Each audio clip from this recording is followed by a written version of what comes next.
اسرائیلی فوج نے ایران کی سپریم نیشنل سیکیورٹی کونسل کے علی لاریجانی اور بسیج فورس کے کمانڈر غلام رضا سلیمانی کو ہلاک کرنے کا دعویٰ کیا ہے۔ بغداد میں امریکی سفارت خانے پر اب تک کے حملوں میں سب سے شدید ترین سٹرائکس، اسرائیل پر بھی ایرانی حملوں کی نئی لہر، اور پھر خلیجی اور مغربی طاقتوں کی معیشت کو شدید نقصان پہنچانے والی ایران کی اسٹریٹجی۔ آبنائے ہرمز ان طاقتوں کے لیے مسلسل بند ہے، اور امریکہ کے لیے اس جنگ میں ایک اور بڑا دھچکا۔ جرمنی، برطانیہ، فرانس، اسپین، اٹلی، ایک کے بعد ایک یورپی اتحادیوں کا جنگ میں شامل ہونے سے انکار۔ نیٹو کہتا ہے کہ اس جنگ سے اس کا کوئی تعلق نہیں۔ ٹرمپ کو جنگ کے اسٹریٹجک موڑ پر سخت مایوسی کا سامنا ہے۔ اسرائیل کی جانب سے ایران کے بعد لبنان پر حملوں پر بھی یورپی اتحادیوں کی اسرائیل پر کڑی تنقید۔ جنگ کے شروع ہونے کے 2 ہفتوں کے بعد ہی مغربی طاقتوں میں بڑی دراڑیں سامنے آ گئی ہیں۔ میں ہوں خالد کرامت اور یہ آج B B C News Urdu کے پروگرام جہانما کی ہماری ٹاپ سٹوری ہے۔ اس کے علاوہ پروگرام میں دیکھیے گا، پاکستان کے کرکٹر ابرار احمد کو برطانوی لیگ میں 1,90,000 پاؤنڈ میں خریدنے پر سابق انڈین کرکٹر سنیل گواسکر کو کیا اعتراض ہے اور اس معاملے پر کیا نئی بحث چھڑ گئی ہے۔ کابل اور مشرقی افغان صوبے ننگرہار میں پاکستانی افواج کے فضائی حملے، فوجی تنصیبات اور شدت پسندوں کے مراکز کو نشانہ بنانے کا دعویٰ، افغان طالبان کا شہری ہلاکتوں کا الزام، پاکستان کی تردید۔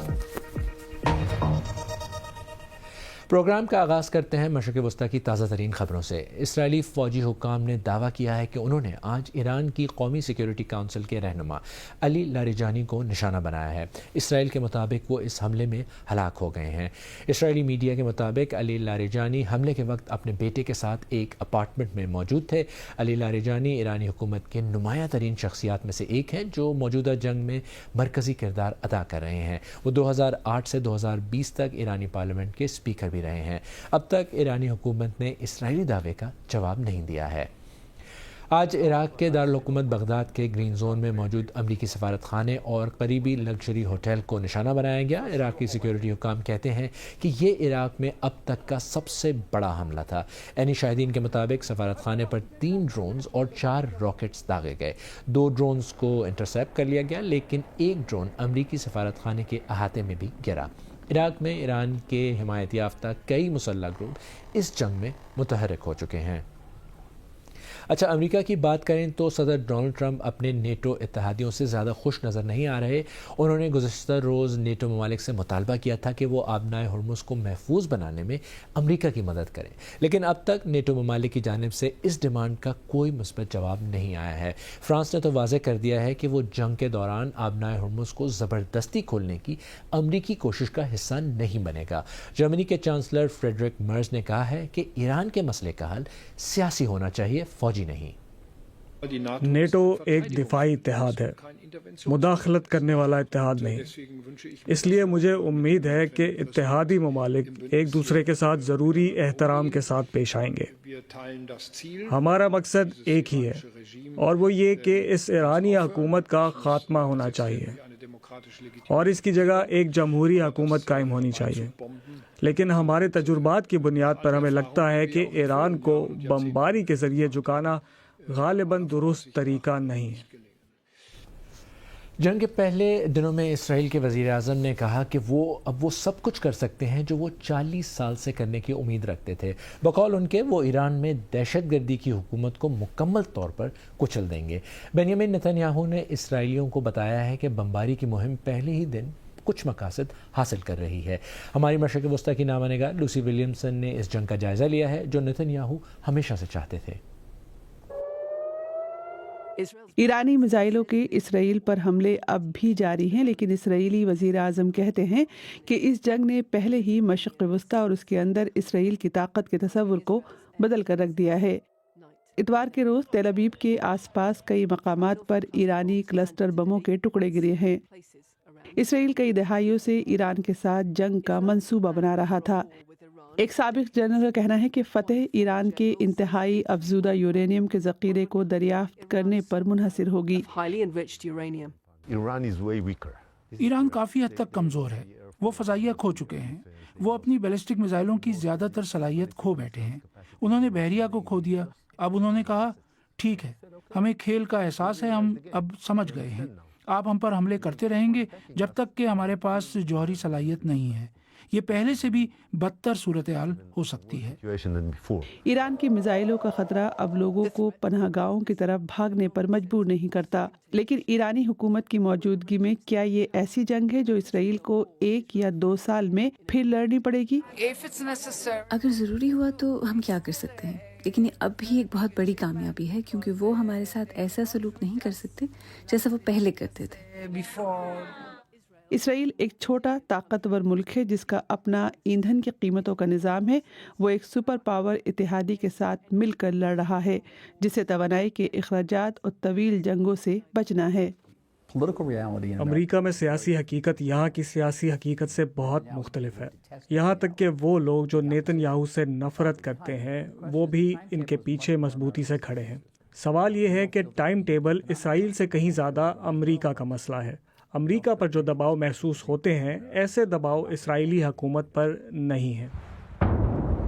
اسرائیل یہ جنگ اپنی ہی شمالی سرحد پر ایران کے لبنانی پروکسی حزب اللہ کے خلاف بھی لڑ رہا ہے، ایک بار بار اٹھتا تنازع جسے کچھ فوجی رہنما ختم کرنے کا موقع دیکھ رہے ہیں۔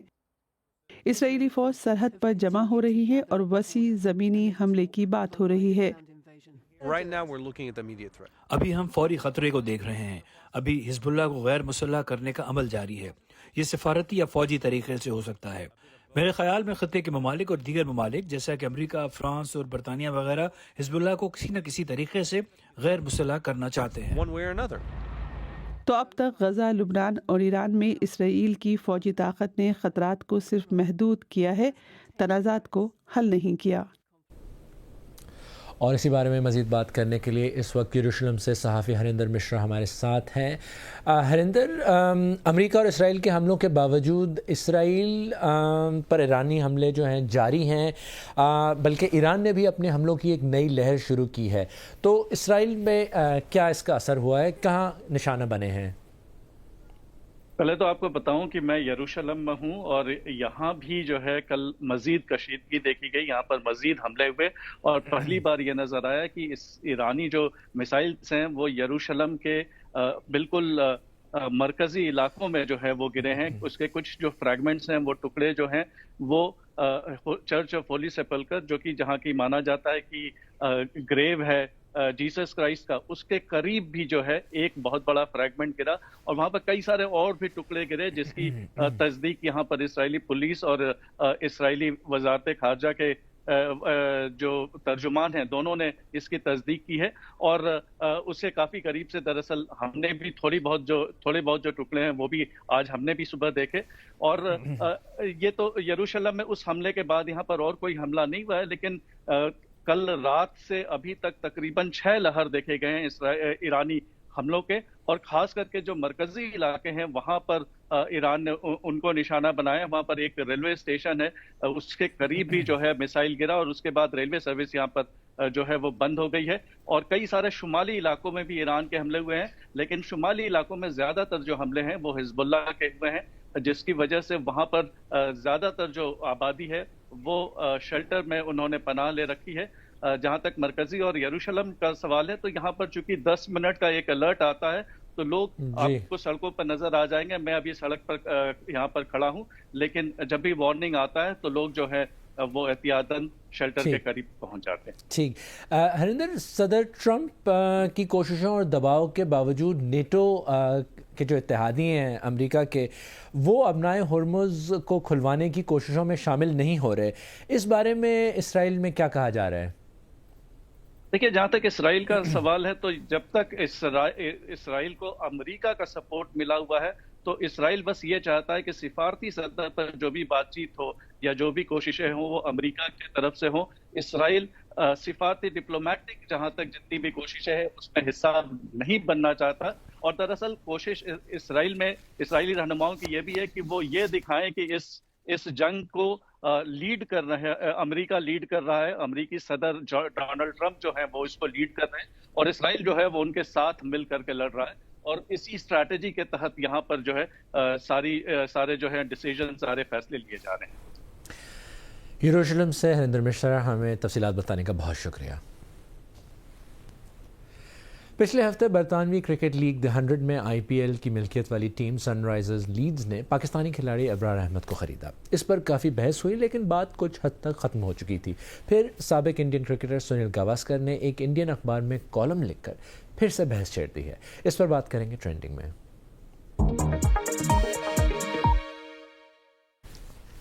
پہلے دیکھتے ہیں کہ سنیل گواسکر نے اپنے کالم میں کیا لکھا. ان کے مطابق پاکستانی کھلاڑیوں کو جو فیس ادا کی جاتی ہے وہ اس پر اپنی انکم ٹیکس حکومت کو دیتے ہیں جو اسلحہ اور ہتھیار خریدتی ہے, اور یہ بالواسطہ طور پر انڈین فوجیوں اور شہریوں کی ہلاکتوں میں حصہ ڈالتی ہے. ان کا اعتراض شاید ٹیم کی انڈین فرینچائز اونر کاویہ مارن پر تھا کہ انہوں نے پاکستانی کھلاڑی کیوں خریدا, لیکن یہ IPL کی ٹیم تو نہیں ہے. اس بارے میں انڈین کرکٹ بورڈ کے صدر راجیو شکلا پہلے ہی اپنے بیان میں کہہ چکے ہیں کہ ہمارا ڈومین تو IPL تک محدود ہے. باہر میں کس لیگ میں کون کیا کر رہا ہے اس سے ہمیں اتنا مطلب میں کس کھلاڑی کو لیتے ہیں اس میں ہم کیسے دخل دے سکتے ہیں. تو ہمارا کوئی دخل نہیں, وہ ان کے اوپر ہے کہ وہ کیا کرتے ہیں. انڈیا میں کچھ سوشل میڈیا یوزرز کا خیال تھا کہ شاید جیسے مستفیض الرحمان کو سائن کرنے پر کولکتہ نائٹ رائڈرز نے نکالا, یہاں ویسا ہی ہونا چاہیے تھا. وپن تیواری نامی یوزر نے لکھا کہ ابرار احمد کو سائن کرنا, جنہوں نے کئی موقعوں پر انڈیا کا مذاق اڑایا, اس پر لوگوں کا غصہ جائز ہے. کیارا نے لکھا کہ ہر کوئی کاویہ مارن کو ٹرول کر رہا ہے, لیکن یہ کرکٹ کی جیت ہے. BCCI کو دوسرے ممالک کی لیگز میں مداخلت نہیں کرنی چاہیے. جبکہ فرید خان کے مطابق کاویہ مارن جنوبی انڈیا سے ہیں اور چنئی سے ہیں. جنوبی انڈیا کے لوگ پاکستانیوں سے محبت کرتے ہیں. میں ہوں خالد کرامت اور آپ دیکھ رہے ہیں BBC نیوز اردو کا پروگرام جہانما. اور اب ایک نظر ڈالتے ہیں دنیا بھر کی باقی خبروں پر. سری لنکا نے ملک میں تیل کی ممکنہ قلت کے پیش نظر ہر بدھ کو عوامی اداروں کے لیے چھٹی کا اعلان کر دیا ہے. یہ فیصلہ ایسے وقت میں کیا گیا ہے جب امریکہ اور اسرائیل کے ایران کے ساتھ جنگ کے اثرات عالمی سطح پر تیل اور گیس کی سپلائی کے حوالے سے محسوس کیے جا رہے ہیں. صدر انورا کمار دسنائکے نے پیر کو سینئر حکام کے ساتھ ہنگامی اجلاس میں کہا, ہمیں بدترین صورتحال کے لیے تیاری کرنی ہوگی مگر امید ہے کہ سب بہتر ہوگا.